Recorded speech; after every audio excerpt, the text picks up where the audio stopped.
Hello friends, नमस्कार, good evening. आप सभी का बहुत बहुत स्वागत है आपके अपने channel triple C by first पर। आइए स्टार्ट करते हैं आज के इस क्लास को। जो भी साथी क्लास में आ चुके हैं आप सभी एक बार शेयर कर दो ताकि और भी बच्चे और भी साथी इस क्लास को ज्वाइन कर पाएँ।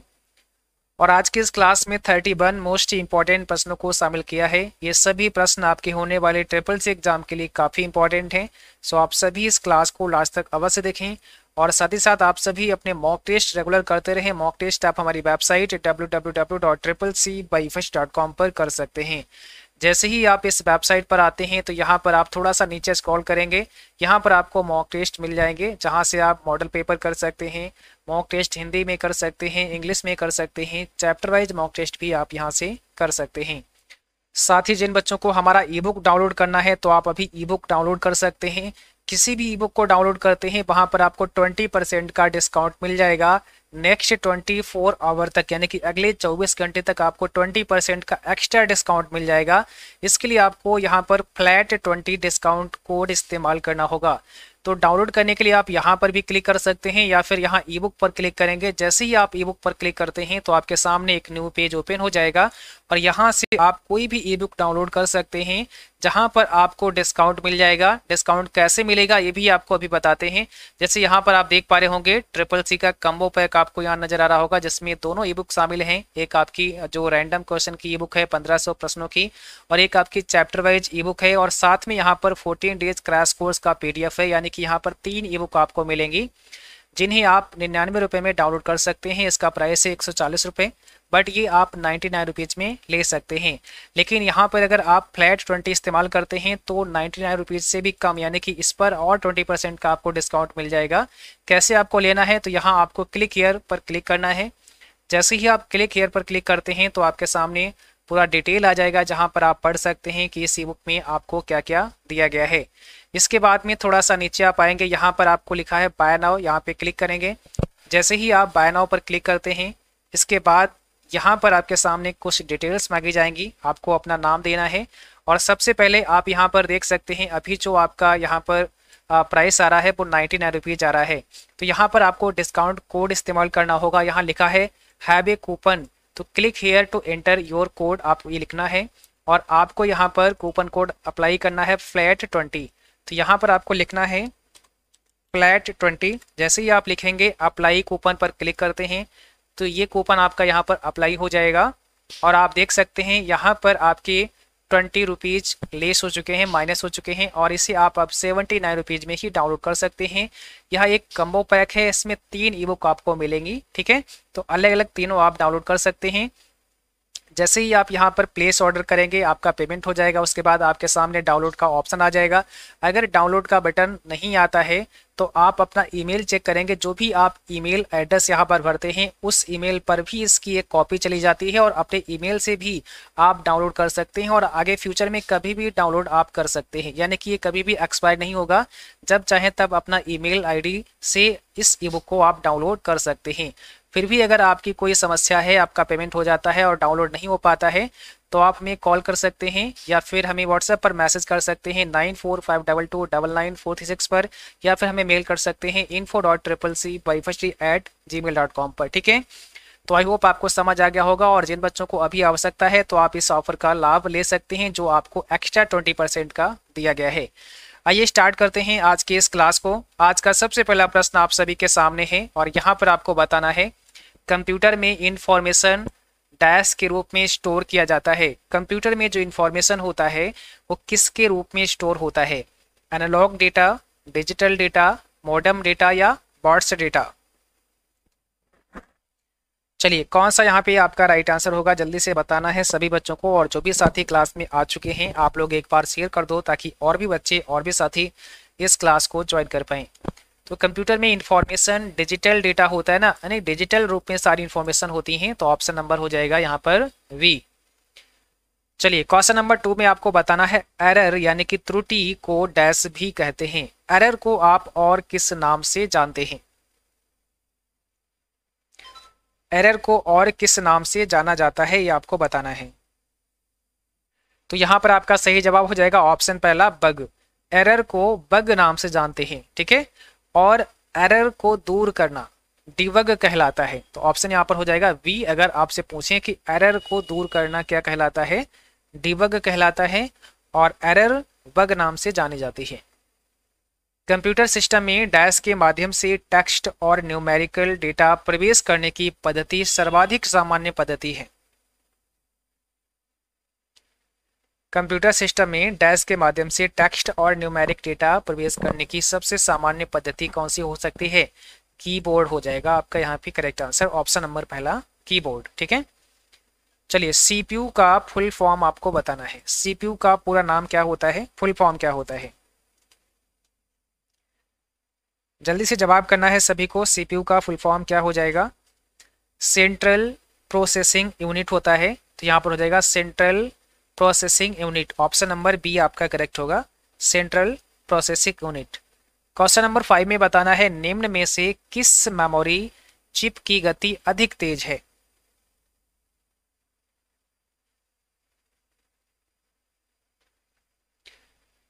किस मेमोरी चिप की गति अधिक तेज है, कौन सी फास्ट है? डी रैम, यस रैम, कोई निश्चितता नहीं, या सभी? तो आंसर होगा S RAM, static random access memory. ध्यान रखना है, ठीक है, ये सबसे फास्ट है, यानी कि यहाँ पर जो ऑप्शन दिए गए हैं इनमें सबसे फास्ट आपकी यस रैम है। डी रैम का फुल फॉर्म होता है डायनेमिक रैंडम एक्सेस मेमोरी।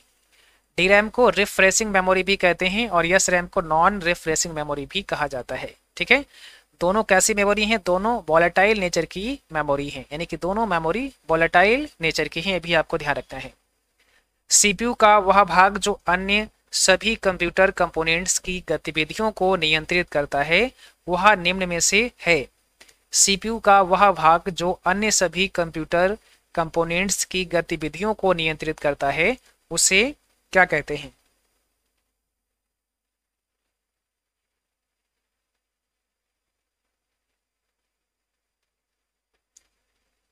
बताइए, क्वेश्चन नंबर 6 आपके सामने है, इसमें कौन सा हो जाएगा राइट आंसर? तो यहां पर हो जाएगा control unit, option number C, control unit आपका करेक्ट आंसर होगा। निम्न में कौन सी मेमोरी वॉलेटाइल है? आपको यहां पर बताना है कौन सी मेमोरी वॉलेटाइल है। तो यहां पर कौन सा करेक्ट आंसर हो जाएगा? Option number B, RAM, random access memory is a volatile memory. ठीक है, अभी हमने आपको बताया था रैम यानी कि डी रैम और एस रैम के बारे में बताया था, तो डी रैम और एस रैम रैम के ही टाइप हैं, है ना। तो रैम हमारा क्या है? वॉलेटाइल है, ऑप्शन बी हो जाएगा। तीसरी पीढ़ी के कंप्यूटरों में प्रयुक्त होता था, जो थर्ड जनरेशन के कंप्यूटर थे उनमें किसका इस्तेमाल होता था? थर्ड जनरेशन के कंप्यूटर में किसका इस्तेमाल होता था? ऑप्शन नंबर यहाँ पर कौन सा सही हो जाएगा? सी, आईसी चिप का इस्तेमाल होता था, यानी कि यहाँ पर इंटीग्रेटेड सर्किट का इस्तेमाल होता था। सी ऑप्शन यहाँ पर आपका करेक्ट होगा। निम्न में किस मेमोरी में रखा डेटा अस्थायी होता है और कंप्यूटर बंद होने पर स्वतः नष्ट हो जाता है? किस मेमोरी में रखा डेटा अस्थायी होता है और कंप्यूटर बंद होने पर स्वतः नष्ट हो जाता है? बताइए क्या होगा यहाँ पे राइट आंसर? तो रैंडम एक्सेस मेमोरी हो जाएगा, रैम आपका करेक्ट आंसर है। निम्न हार्डवेयर डिवाइसों में कौन सी इकाई डेटा पर गणितीय कार्य करती है? एएलयू, सीयू, रजिस्टर या रैम? क्या होगा इसमें राइट आंसर? सभी बच्चों को जल्दी से कमेंट बॉक्स में आंसर भेजना है। क्वेश्चन नंबर 10 का सही जवाब होगा ऑप्शन पहला एएलयू, अर्थमेटिक लॉजिक यूनिट। ठीक है, अर्थमेटिक लॉजिक यूनिट इसका फुल फॉर्म होता है, ये भी आपको ध्यान रखना है। रोम के किस किस्म के डेटा को परावैंगनी प्रकाश के माध्यम से डिलीट किया जा सकता है? यानी कि रोम के किस किस्म के डेटा को अल्ट्रा वायलेट रेज के माध्यम से मिटा सकते हैं, डिलीट कर सकते हैं? क्या होगा इसमें right answer? Option number B, EPROM, erasable programmable read only memories का फुल फॉर्म होता है। तो इसको आप अल्ट्रा वायलेट रेज के माध्यम से डिलीट कर सकते हैं इसके डेटा को। पीरोम का फुल फॉर्म होता है प्रोग्रामेबल रीड ओनली मेमोरी, और ईपीरोम का फुल फॉर्म होता है electrically erasable programmable read only memory. Libre office में सीट में कर्सर को पहले सेल A1 में किस शॉर्टकट की से ले जा सकते हैं?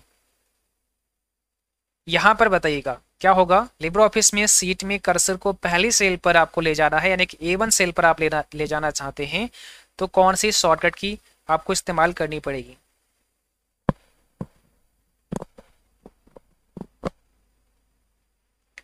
क्या होगा इसमें right answer, option number B, control के साथ में आपको होम बटन प्रेस करना पड़ेगा, कंट्रोल होम आपका राइट आंसर होगा। निम्न में से कौन एक डीवीडी ड्राइव का प्रकार नहीं है। निम्न में कौन एक डीवीडी ड्राइव का प्रकार नहीं है।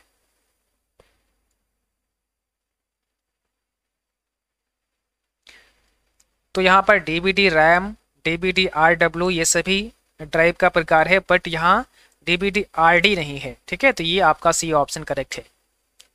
इनमें से कौन इंटरनेट सुरक्षा से संबंधित है। कौन इंटरनेट सुरक्षा से संबंधित है। तो यहाँ पर क्या हो जाएगा, ऑप्शन नंबर बी, CERT। ठीक है, ध्यान रखना है, ऑप्शन बी आपका करेक्ट आंसर होगा। निम्न में से कौन हाई लेवल लैंग्वेज नहीं है। C++, बहुत या नन ऑफ दीज। कौन सी हाई लेवल लैंग्वेज नहीं है।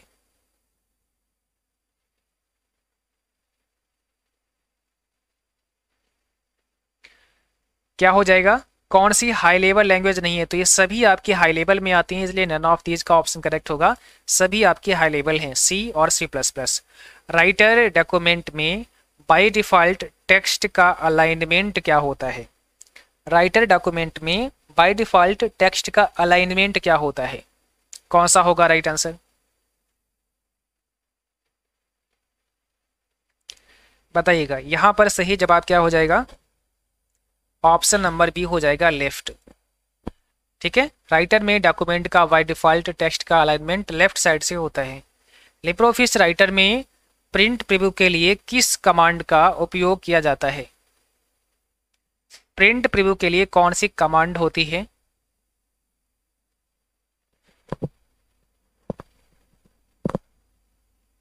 कंट्रोल शिफ्ट ओ के माध्यम से आप प्रिंट प्रीव्यू कर सकते हैं, तो ऑप्शन पहला हो जाएगा कंट्रोल शिफ्ट ओ। लिब्रे ऑफिस राइटर में डॉक्यूमेंट के टेक्स्ट को इटैलिक करने के लिए किया जाता है। अगर आप किसी टेक्स्ट को इटैलिक करना चाहते हैं तो आप किसका इस्तेमाल करेंगे। कंट्रोल के साथ में आपको आई प्रेस करना पड़ेगा, तो ऑप्शन नंबर पहला हो जाएगा। कंट्रोल आई से आप इटैलिक कर सकते हैं, कंट्रोल आर से आप राइट कर सकते हैं, कंट्रोल आप एल दबाएंगे तो आप लेफ्ट कर सकते हैं, कंट्रोल जे से आप जस्टिफाई कर सकते हैं। बट यहाँ अल्ट जे दिया है तो ये आपका होगा नहीं। ठीक है, बट आपको ध्यान रखना है कंट्रोल जे से आप जस्टिफाई कर सकते हैं, तो यहाँ पर हो जाएगा कंट्रोल आई आपका right answer. Libre office Calc में सेल की डिफॉल्ट ऊंचाई कितनी होती है। लिब्रे ऑफिस कैल्क में सेल की डिफॉल्ट ऊंचाई आपको बतानी है।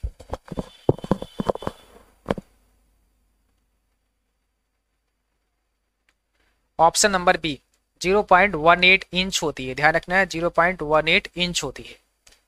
लिब्रे ऑफिस कैल्क में अधिकतम कितनी सीट आप जोड़ सकते हैं, मैक्सिमम कितनी सीटें आप ऐड कर सकते हैं। राइट आंसर है ऑप्शन नंबर सी, 10,000 सीट आप ऐड कर सकते हैं। एड्रेस 127.0.0.0 कहलाता है, ये किस प्रकार का एड्रेस है। लूप बैक एड्रेस है, रिजर्व एड्रेस है, ब्रॉडकास्ट है, मल्टीकास्ट है। यानी कि यह एक आईपी एड्रेस है, बट किस प्रकार का है ये आपको बताना है। तो लूप बैक एड्रेस में आता है, ऑप्शन पहला हो जाएगा loop back address. Computer system का पैरेलल पोर्ट प्रायः इनके द्वारा इस्तेमाल किया जाता है। कंप्यूटर सिस्टम का पैरेलल पोर्ट किसके द्वारा इस्तेमाल होता है, बताइएगा। और जैसा कि हमने आपको बताया था कल, आप सभी को जो प्लेलिस्ट हमने आपको बताई है, जैसे लिब्रे ऑफिस नाम की जो प्लेलिस्ट है, CCC advance mock test series नाम की जो प्लेलिस्ट है, उसको आपको अच्छे से करना है। CCC प्रीवियस पेपर नाम से जो प्लेलिस्ट है उसे आपको अच्छे से देखना है।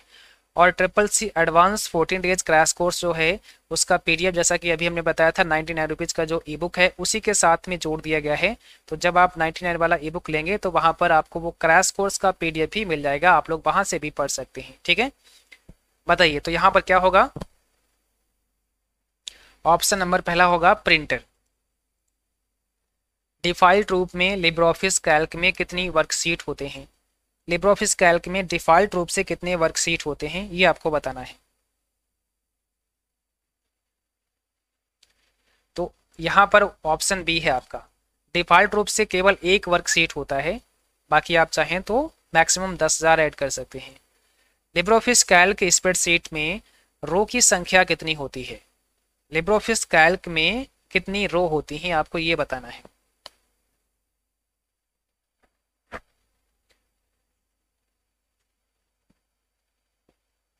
तो 10,48,576 आपकी रो होती हैं लिब्रे ऑफिस कैल्क में। ईमेल डिलीट होने पर कहाँ स्टोर होती है? कोई ईमेल आप डिलीट करते हैं तो वो कहाँ पर स्टोर हो जाएगी? Option number D, trash folder में आपकी स्टोर हो जाएगी। ठीक है, ट्रैश फोल्डर में। डैश की सीमा यह है कि हम उसे केवल सूचना दे सकते हैं, लेकिन उसे मिटा या रूपांतरण नहीं कर सकते हैं। केवल इंफॉर्मेशन दे सकते हैं, उसे मिटा या रूपांतरण नहीं कर सकते हैं। तो आंसर होगा सी डी रोम। ठीक है, ऑप्शन नंबर सी आपका यहाँ पे करेक्ट है।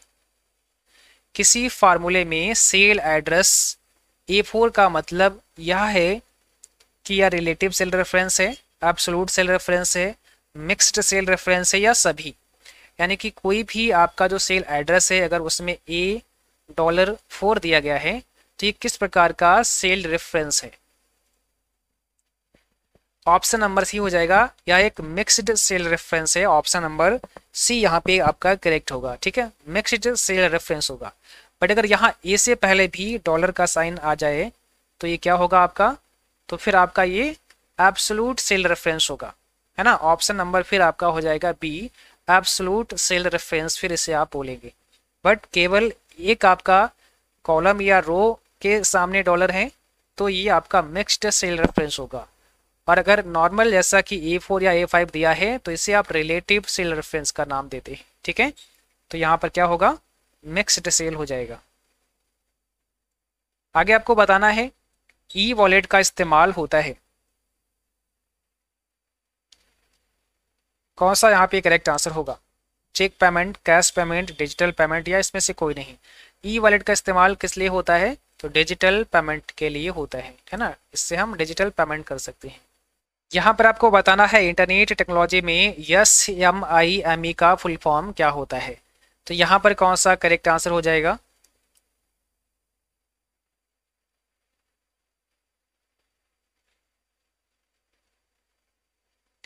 तो यहाँ पर आपका सही जवाब होगा ऑप्शन पहला, secure multipurpose internet mail extension. Option number A यहाँ पर आपका राइट आंसर हो जाएगा। ठीक है, यूपीआई पिन कितने डिजिट का होता है? यूपीआई पिन कितने डिजिट का होता है, यानी कि जो यूपीआई का पिन होता है कितने डिजिट का होता है? तो यहाँ पर आपका सही जवाब होगा ऑप्शन बी, 4 से 6 डिजिट का होता है। यूपीआई का जो पिन होता है वो 4 से 6 डिजिट का होता है। डॉक्यूमेंट में पृष्ठ को ऊपर नीचे करने के लिए माउस डैश कार्य करता है। डॉक्यूमेंट में पेज को ऊपर नीचे करने के लिए माउस क्या कार्य करता है? फ्लाई करता है, विगल, जंप, स्क्रॉल, इसमें से क्या होगा आपका राइट आंसर?